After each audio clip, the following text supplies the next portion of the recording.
ได้มาให้มาหน้าพี่น้อยมื้อนี้ก็บ่ฮู้ว่ามือได้สิได้มาพี่น้อยมื้อนี้ก็ถือว่าเป็นมือสุดท้ายก็มีพี่น้อยสิได้มาพี่น้อยโอ้มีห้อยรถจักรได้สร้างมาทางนี้เนาะเป็นห้อยอยู่มาเบิ่งอยู่พี่พี่น้อยมาเบิ่งนับน้องน้อยว่าเป็นสระหรือบ่จันว่านกโอ้ยงัวควายอาบเบิดบ่เรือแล้วใส่สิม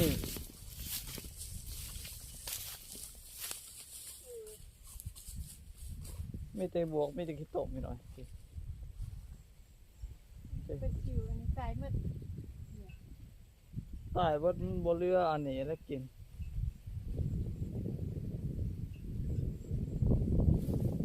นกย่างดิจ้ะท่านเด็กแม่งจ้ะแม่งงวง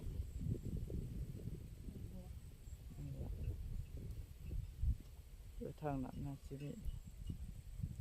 ปลาคอบ่มีเนาะปลาคอปลาเค็งนี่แหละก็สิมีปลาเค็งนี่ย่างในนี่กล้วยอาบพี่หน่อยกล้วยอาบน้ำกระบอกลง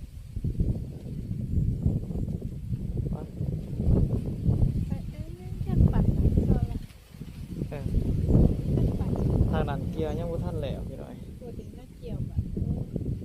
ทางนั้นเกี่ยวยังบ่ทันแล้วยังแต่เจ้าเดียวบ่เดียวพี่หน่อยบ่ทันแล้วเดือนนั้นก็ถือว่าแล้วเบิด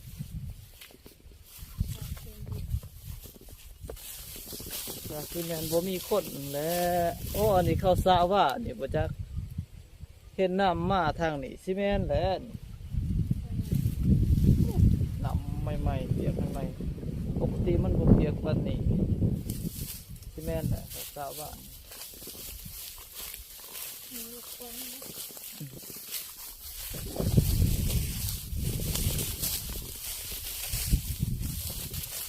ข่าวบรรยากาศยามสวยพี่น้อยมาให้มานามาเบิ่งทงไห้ทุ่งหน้าพี่หน่อยก่อนสิไปสิบ่เห็น